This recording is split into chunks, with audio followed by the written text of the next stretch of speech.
अस्सलाम वालेकुम, welcome back to my channel IJ family vlogs. कैसे हैं आप सब? उम्मीद है सब खैरियत से होंगे।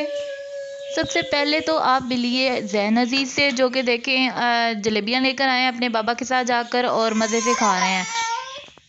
हाँ जी अहमद, क्या मसला है? हाँ जी, आपने ऑरेंज खाना है? क्या लेना है? अहमद बेबी ज़िद कर रहा है कि मैंने ऑरेंज ही खाना है और मैं इसे नहीं दे रही हूँ छिल के, क्योंकि गला ख़राब हो जाता है बच्चों का ऐसी चीज़ें खा के। तो वो देख चुका है और कहता है कि नहीं, मुझे यही चाहिए। बारबेक्यू के लिए ज़रूरी सामान मैंने लिस्ट बना के मियाँ साहब को दी थी और अभी वो ले आए हैं और मेरी हेल्प भी करा रहे हैं। मैंने उनसे कहा था जितनी हो सकती है आप मेरी हेल्प करा दें तो काम ज़रा जल्दी हो जाएगा। वो चिकन साफ़ करने का काम करा रहे हैं फ़िलहाल। देखें आप, वो कितनी नफासत के साथ इसे साफ़ करने की कोशिश कर रहे हैं। वैसे तो मेरे हस्बैंड जो हैं वो काफ़ी हेल्पिंग हैं, वो मेरे साथ काफ़ी हेल्प करा देते हैं, लेकिन ये है कि थोड़े मूडी भी हैं। अगर मूड खुशगवार हो तो फिर खुशी खुशी करा देते हैं, नहीं तो फिर रो धो के करा देते हैं। करना बेचारों को पड़ता ही है। कहीं मियाँ साहब ना सुन लें। सॉरी मियाँ साहब, मैंने बस मजाक के लिए कहा है। अच्छा ये देखें, कल मैंने ना आलू मटर का सालन बनाया था, बहुत मज़े का बना हुआ था। वैसे शक्ल से ही पता चल रहा था, टेस्ट तो मैंने किया नहीं। जो इसकी हालत है आपको पता चल ही रहा है। कल मैंने हांडी रखी हल्की हल्की दम पे और खुद अंदर चली गई थी, तो वो सारा खुश्क हो गया और कोई मसाला नहीं बचा, कुछ भी नहीं। ये थोड़े से आलू और मटर ही बचे हैं जो खाने के काबिल नहीं रहे। बस इस वक्त का गुजारा करने के लिए मैंने आलू वाले तड़के के चावल बना लिए हैं थोड़े से, और क्योंकि रात को हमने कर लेना है बारबेक्यू तो ज़रूरत नहीं पड़ेगी हमें सालन की।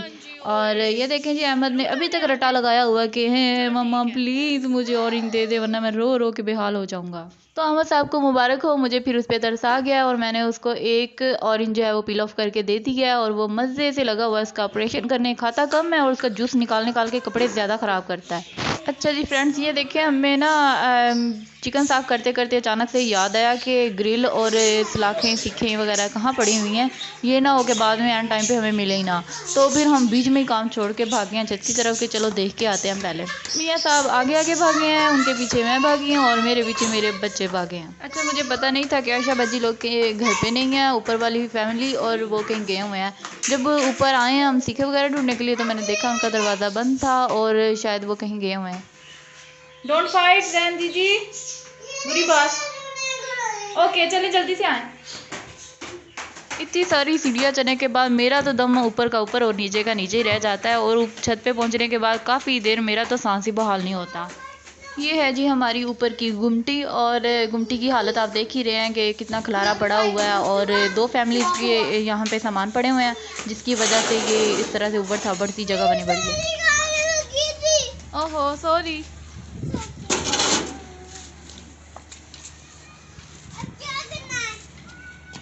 अभी तो चीज़ें ही सेट करनी है, काफ़ी ठंड है ऊपर। ग्रिल तो हमें मिल गई है और अब हम कोयले ढूंढने लगे हैं। गुमटी में वापस आ गए हैं और काफ़ी सामान के बाद मेरा ख्याल है कि मैंने यहाँ बाल्टी में रखे थे। मियाँ साहब को बताया भी है, वो ढूंढ रहे हैं। जना पीछे हो जाना बेटा। हैं इसमें कितने इनफ होंगे कि नहीं? बहुत ज़्यादा हैं भाई। लें जी, कोयले तो हमें मिल गए हैं। अब देखना यह है कि ऐसा ना हो बाल्टी में ऊपर ऊपर कोयले पड़े हों और नीचे कुछ और ही निकल आए, यानी कि थोड़े से कोयले हों। सारे कोयले ना हो जाएंगे पूरे।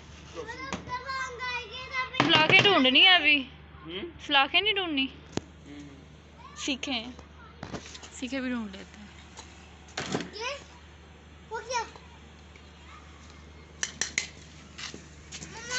मैं अफरा तफरी में रखी हैं।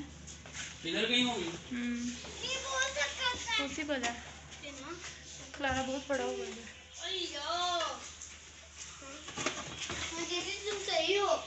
ये आयशा बाजी लोगों का सामान है ना, ऊपर पड़ा हुआ है। ये वाला भी उतार के देखेंगे। इसमें सीखे तो नहीं होने लगे। नहीं नहीं, ये उनका है, मेरे ख्याल से उनका, ये मना नहीं है।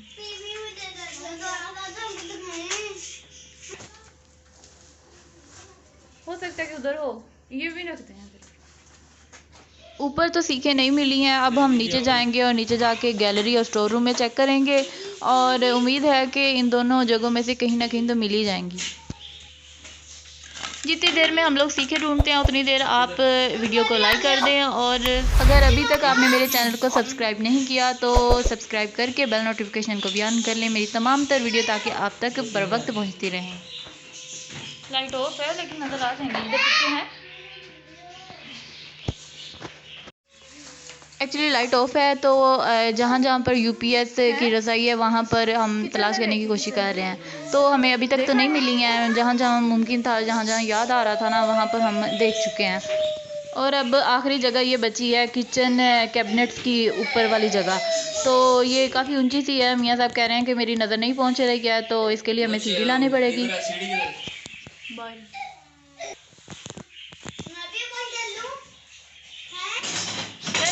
पापा को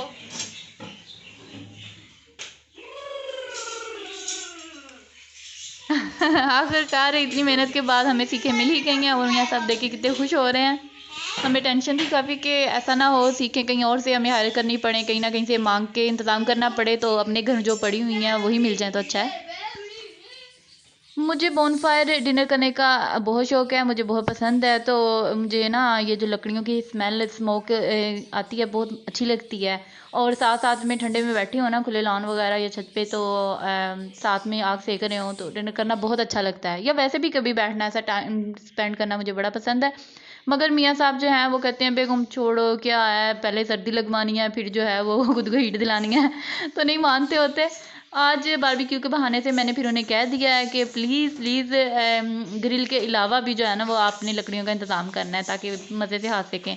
तो कहते चलो ठीक है। वो अब लकड़ियाँ लेने के लिए चले गए हैं और मैं चिकन की मैरिनेशन करने लगी। अच्छा, मैंने अपनी आसानी के लिए सारे डिब्बे निकाल के मसालों वाले अपने पास रख लिए हैं, और उसके अलावा ये डिब्बे जो है ना मसालों वाले, वो पहले से यहाँ पर लगे हुए हैं, तो मैं इनको इस्तेमाल करती जाऊँगी साथ साथ। वीडियो एक्चुअली काफ़ी लंबी हो रही थी, तो आप लोगों की आसानी के लिए मैंने जो है वो मैरिनेशन तो कर दी है, लेकिन इसकी डिटेल नहीं दी, क्योंकि डिटेल डालने लगूंगी तो बहुत ज़्यादा टाइम लग जाएगा, और मुझे पता है कि आपका वक्त कितना कीमती है। सारे पीसीज मैंने लेग थाइस वाले ही मंगवाए थे, और कबाबों का मेज़ा मैंने पहले ही तैयार करके रख लिया हुआ है, और वो मैं इस वीडियो में शामिल नहीं कर रही हूँ। टाइम मेरे पास एक्चुअली काफ़ी शॉर्ट है, क्योंकि 7 बजे का टाइम रखा हुआ है बारबेक्यू का, और मैंने अभी तक मैरिनेशन भी नहीं पूरी की हुई। आपको पता है कि मैरिनेट करने के बाद फिर रेस्ट देना भी बहुत ज़रूरी होता है मैरिनेशन को, और मैंने कोई मीठा भी तैयार करना है, तो मैं जल्दी जल्दी कर रही हूँ।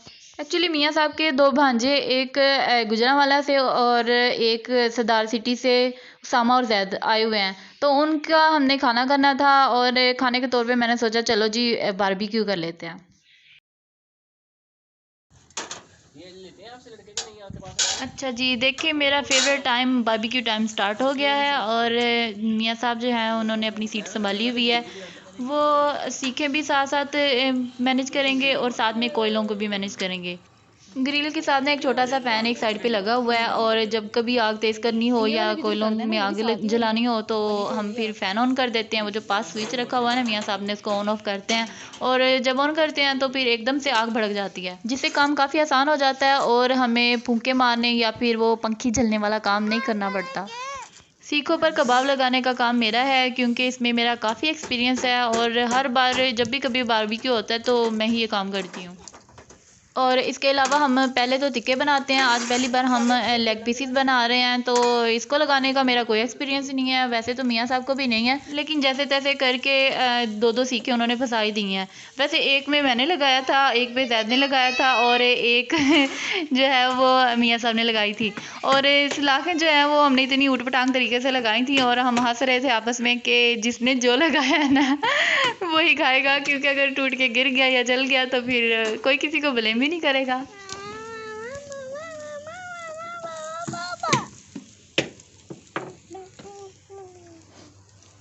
पापा बना रहे हैं ना जीजी, आपकी बारी भी आएगी। हमारा जीजी चिकन पीस खाने के लिए बहुत ही उतावला हुआ पड़ा है, लेकिन जब हम दे देते हैं ना इसको कोई भी चीज़ ऐसे खाने वाली, तो वो खाता नहीं है, बस ले के एंजॉय करता है। मतलब देख के बड़ा सेटिस्फाइड हो जाता है कि हाँ जी मेरे भी हिस्से की चीज़ मुझे मिल चुकी है। खा नहीं रहा था, छोड़ दिया था इसलिए। दादी ऐसे ही करता है, खाता कोई नहीं है, लेकिन ना बाद में कहता है मेरी चीज़ें हैं। वो किधर है, इधर वो देना जरा। अब्दुल अजीज़ को पूरा चिकन पीस इसके बाबा ने खाने के लिए दे दिया था, लेकिन अब्दुल अजीज़ ने खाया नहीं। काफ़ी देर लेकर बैठा रहा और थोड़ी देर बाद वॉशरूम के लिए गया तो पीछे से इसके बाबा ने कहा शायद इसने नहीं खाना, तो वो उठा के किसी और को दे दिया और खाया गया। अब वो रो रहा है, ज़िद कर रहा है, नहीं जी मुझे चाहिए है। सभी खाना खा चुके हुए हैं और मैंने मीठा ला के दे दिया इन्हें कि डालें और खाएं, क्योंकि मेरा भी काम ख़त्म नहीं हुआ और हमारा इरादा है कि कोयले भी अभी बचे हुए हैं और अमेज़ा भी बचा हुआ है, तो जितना कुछ बचा हुआ है ना सारे लगा देते हैं, क्योंकि बाद में किसने दोबारा से बनाना है। बना हुआ होगा तो खाया पिया ही जाएगा। अब पीस लगने में तो काफ़ी टाइम लग जाता है, क्योंकि स्लोली ये पकता है और जीजी हमारा चुप नहीं कर रहा था, तो हमने उसको रिश्वत के तौर पे गाजर का हलवा खाने को दे दिया है, जिससे लेके वो मान गया, फिलहाल के लिए चुप है। लेकिन उसे हमने कहा कि हम तुम्हें बना के भी देते हैं। बाकी सब ने पहले खाना खा लिया था और जैद ही रह गया था। जैद खाना खा रहा था, इस वजह से बाकी सब ने खाना हलवा नहीं खाना शुरू किया कि जैद के साथ ही हम खाएंगे।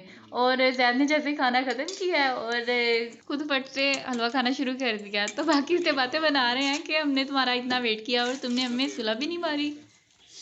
बारबेक्यू करते हुए हमें टाइम का अंदाज़ा ही नहीं हो सका और काफ़ी वक्त गुजर गया। तकरीबन जो है इस वक्त 10 बज रहे हैं, जबकि हमने 8 बजे ये काम स्टार्ट कर लिया था। आग सेकते हुए खुशगपियाँ करते हमें तो टाइम का एहसास नहीं हो रहा, लेकिन बच्चे जो हैं वो काफ़ी थक चुके हुए हैं ऊपर नीचे चक्कर लगाते और वैसे भी इतनी लेट नाइट उन्हें नींद भी बहुत आई हुई है।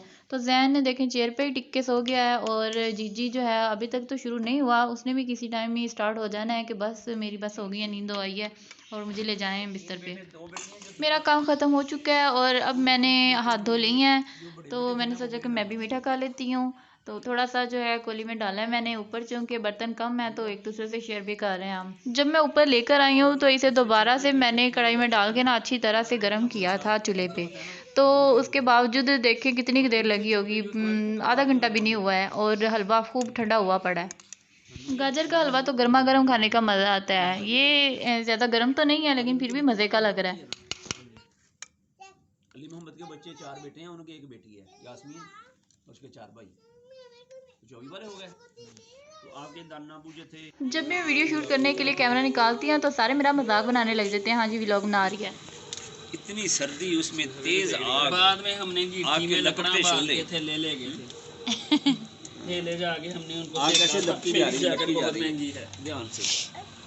काम ख़त्म होने के बाद मैंने इनसे रिक्वेस्ट की है कि प्लीज़ आप ये जो बचे हुए बाकी कोयले हैं ये भी ले जाएं, बारिश का मौसम हो रहा है, वैसे भी ज़ाही हो जाने हैं, तो नीचे जाके जो है वो ग्रिल रखते हैं और सेकते भी हैं साथ में। तो सारे कच्चे कोयले भी ऊपर डालने के बाद मियाँ साहब ने पंखा चला दिया है और इससे देखिए आग कैसे भड़क रही है। आग जल के जब ख़त्म होगी तो कोयले सेकने के लिए बिल्कुल तैयार हो जाएंगे और मियाँ साहब मुझे कह रहे हैं आप नीचे जाएँ और बाकी काम समेटें, हम आते हैं। और ख़ुद बच्चों को सरदार के घर के किस्से सुना रहे हैं अपने बचपन के। सभी के बचपन में कोई ना कोई किस्से ऐसे होते हैं जिन्हें हम सारी उम्र भुला नहीं पाते और किसी ना किसी वक्त पे हम दूसरों से शेयर भी करते हैं।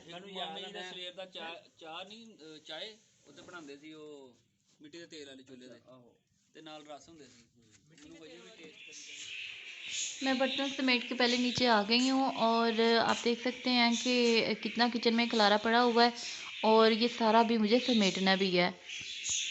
चीज़ें ऊपर ले जाते वक्त तो एहसास नहीं हुआ कि हम कितनी ज़्यादा लेके जा रहे हैं और जब वहाँ पर जमा हो गई हैं तो फिर पता चला कि हमने इतने ज़्यादा बर्तन इकट्ठे कर लिए हैं ऊपर। और ये हैं वो पीस नान और कबाब जो कि बच गए हैं और ये जैन का और अज़ीज़ का हिस्सा पड़ा हुआ है और इसके अलावा कोई बचे होंगे तो वो सुबह काम वाली बाजी को भी दूँगी। तो ये मैंने हॉटपॉट में ही रख दी हैं ताकि ये गर्म और नरम रहें। इतना ज़्यादा खलारा देख के समझ नहीं आती कि कैसे समेटें और शुरू कहाँ से करें, लेकिन करना तो पड़ेगा ही। ये लें जी जैन के बाबा गर्मा गर्म कोयलों की अंगीठी भी लेते आ रहे हैं नीचे और बहुत एहतियात से पकड़ने की चीज़ है, काफ़ी गर्म भी होगी ना, तो दो लोगों ने मिलके इसे पकड़ा हुआ है और इसको फिर हम अंदर रूम में रखेंगे। मेरे ख्याल से हीटर का कॉन्सेप्ट ख़ास कर पाकिस्तान में तो ख़त्म होता ही जा रहा है, क्योंकि गैस इतनी नहीं होती कि चूल्हे में आग जलाई जा सके, रोटी पकना तो दूर की बात है। तो हम लोग सिलेंडर यूज़ करते हैं, या फिर ये है कि कोई बहुत आधी रात को आई गैस तो कई लोग आधी रात को उठ के खाने भी बनाते होंगे, लेकिन सेकने वाला तो कोई हिसाब ही नहीं है ना कि इतनी गैस आती हो कि हीटर सेक सके कोई। तो खैर मैंने वो शौक़ पूरा करने के लिए आज एक दिन के लिए अंगीठी को हायर करा लिया है कि जैन के बाबा प्लीज़ इसको रूम में रख दें, रूम भी गर्म हो जाए। हालांकि हमारा रूम अंदर की तरफ है, ज़्यादा खिड़कियाँ वगैरह नहीं है, एक ही वेंटिलेशन है, जिसकी वजह से रूम हमारा गर्म ही रहता है। मतलब ये कि ज़्यादा ठंडा नहीं रहता, लेकिन बचपन की कुछ यादें हैं ना, जैसे कि हीटर वगैरह यूज़ करना तो दिल करता है। मैंने जल्दी जल्दी से किचन भी सारा समेट लिया है, बर्तन फटाफट से धो लिए हैं, और बहुत सारे बर्तन तो जो मैंने कैबिनेट में दोबारा वापस लगा दिए हुए हैं, और ये थोड़े से हैं जो बाहर बचे हुए हैं। और इसके अलावा मैंने ये चाय भी बनाई थी, पिंक टी बनाई थी, और सबको सर्व कर दी, और मेरे बर्तन धोते धोते उन्होंने कप खाली करके मुझे वापस थमा भी दिए थे, जिन्हें मैंने धो के यहाँ पे रखा हुआ है। अब मेरी ही चाय रह गई है जिसे अभी मैं पीऊँगी। जब तक मैं अपने हिस्से की चाय पीती हूँ, आप हमारे प्यारे नबी सल्लल्लाहु अलैहि वसल्लम का एक फरमान सुन लें। हदीस पाक है, रसूल अल्लाह सल्लल्लाहु अलैहि वसल्लम ने फरमाया, बेशक अल्लाह ताला को अपने बंदे पर अपनी नेमत का असर देखना पसंद है। अपनी दुआओं में याद रखिएगा, फिर मिलेंगे। अल्लाह हाफिज़।